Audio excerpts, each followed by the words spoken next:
Yeah, it looks like those pads are pretty well worn down. So we're gonna put some pads on here and get this thing back to rolling.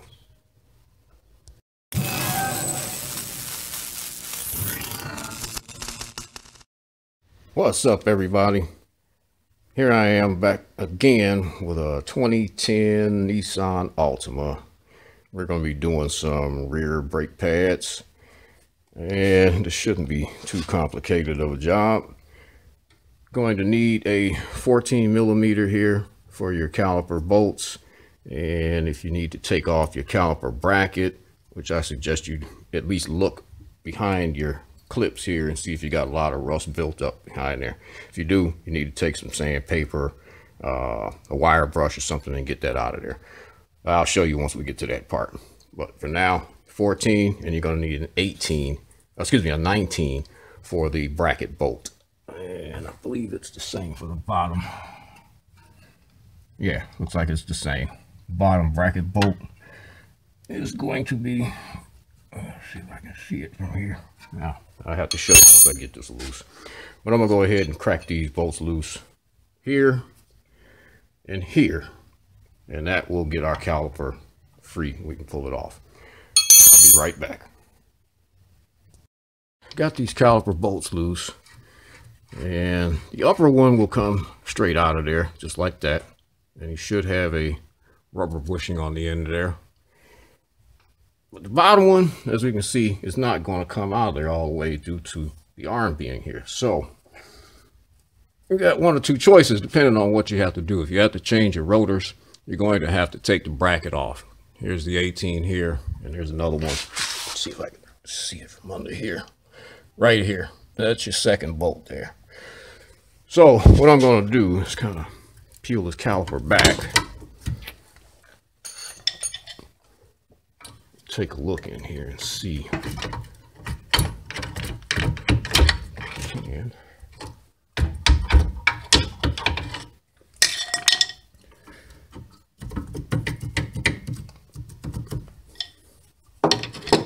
try and push this piston in a little bit inside of this caliper if I can. Make this a little easier to get out. Of course it doesn't want to work. All right, I'll be right back. What I want to do is try and push this piston in here just a little bit, just so I can get the caliper off here nicely.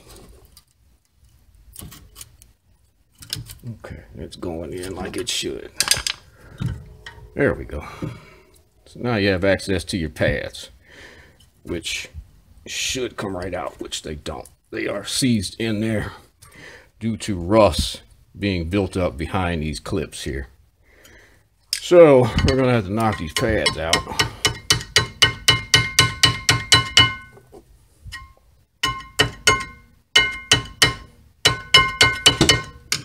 Looks like it's going to take a little bit more force than that.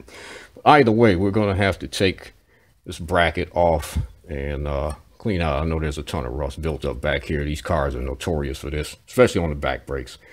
So I'm going to get my 18 and I'm going to knock that bolt loose there, and this one here, and this whole assembly will come off, but I'll be back once I got into that point. Got my caliper bracket bolts loose. Take this bottom one. It's a fun time here. It did not want to come out. Still doesn't want to come out. It's going to come out regardless. That's why it's a little corroded. And we'll get our upper one out here. Not quite as bad. Those two bolts are the same. And our caliper and bracket will come off of here. Let's take this top bolt back out of here. I stuck this in here temporarily just to hold all this still. And our whole assembly will come out of there. From here, take our lower bolt out of there. That'll come all apart. Now at this point, you want to make sure you inspect your caliper. Make sure that the boot around here is not torn or missing. This one is probably on its last days. That boot is awful dry. Yeah. So we're just going to sit the caliper to the side for right now and see if we can get these pads out of here. Tap them out of there.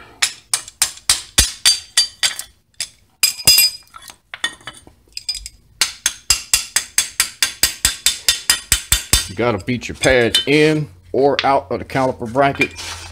Something's not right.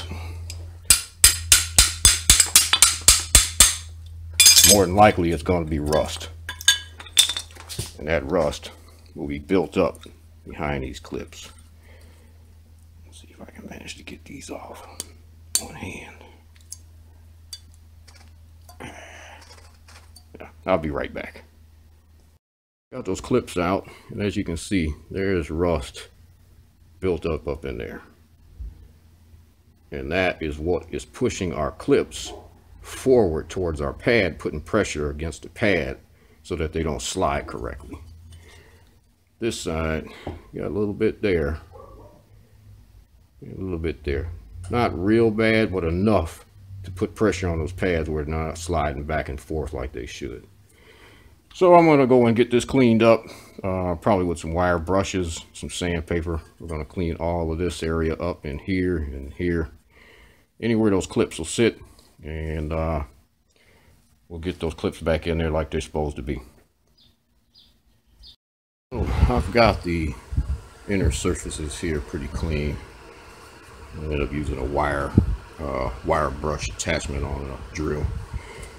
And the clips, well, they're about as clean as they're going to get. So we're going to put those back in there.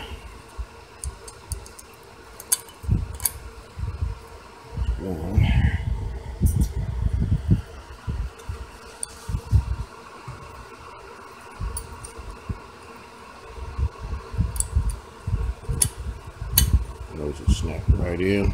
Just make sure they're pressed all the way in.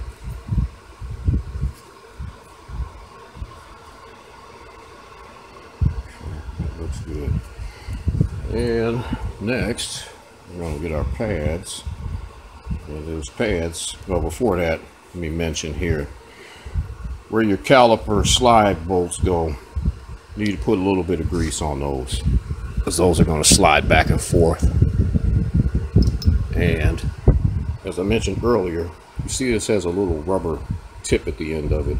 If you pull your bolt out and there's no rubber tip, either one or two things has happened. Either that tip is gone or it is stuck in the hole here, at which point you're going to have to get it out, because chances are this bolt's not going to go back in there like it's supposed to.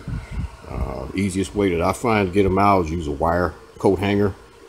Get it down in there, it should pull it right out of there, and you're going to have to replace it. These little tip seals come with the hardware kits, so when you go to the parts store, just ask them for a hardware kit. Sometimes the hardware kits come in 2-3 different packages sold separately, so check and make sure that it is in there. So I'm going to put a little grease on these and have them ready to go for when I put those in there. I'm going to get my pads in here first, and we'll go from there. Let me mention a little something about these caliper slide bolts. You want to make sure that they do have some grease on them, but you don't want a whole lot of grease. You don't want to put those into these bores and have a hydraulic lock situation where you can't push the bolt in, and when you do push it in, it springs right back out at you. That tells you there's too much grease down in there. Now we're going to move on to compressing our piston in our caliper here, and the tool we're going to use for that, which I've used in plenty of other videos, is this tool here. And you can get this at AutoZone. I think it's like 10 bucks. And what you normally would do is take your old pad, just sit it into the caliper, and take the tool, put it right in here just like that, and when you twist this clockwise, that pad pushes that piston in.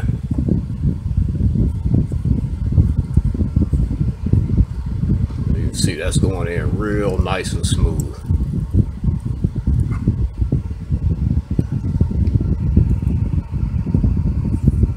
All right, through it. Get the old pad out. Our piston has been pushed in. So we're going to sit the caliper off to the side again here for a moment, because we're going to get ready to put our bracket back in place.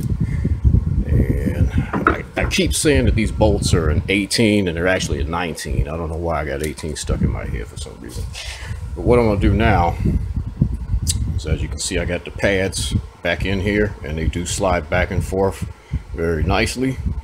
What I'm going to do is I'm going to put this back on here, bolt this back up, but at the same time I'm going to have to put the caliper bottom bolt in along with the caliper as well. I have to do it all in one assembly, otherwise I'm not going to be able to get that bottom slide bolt in there. So I'll be right back once I've got this in place. This is what it should look like once you've got everything to the point where you're ready to bolt the caliper up. I haven't tightened up the bracket bolts yet, so I had to kind of wrestle this all in here together. The bracket in place while I put the caliper through the caliper and into the bracket. So it's just kind of hanging here now. So I'm going to go ahead and tighten up my 2 bracket bolts, 19 millimeters, and then I'll go ahead and tighten up these two caliper bolts here, which are 14s. So I will be back once I've gotten to that point. I've gotten my caliper bracket bolts tight, and we're going to put in the last caliper bolt there. Get those tightened up. You always want to start these by hand. Make sure you don't cross thread them. You will be buying a caliper.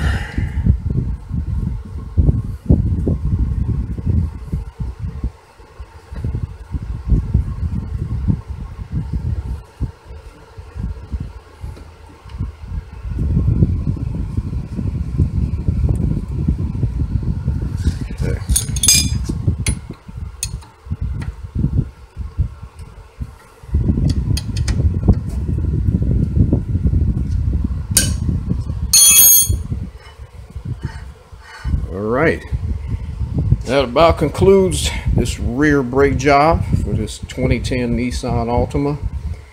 If this helped you out any, hit that like button, hit the subscribe button. I'll be back. In fact, I'm probably going to do another video on the front brakes. So go ahead, hit that subscribe button, because I got more coming. Catch you on the next one.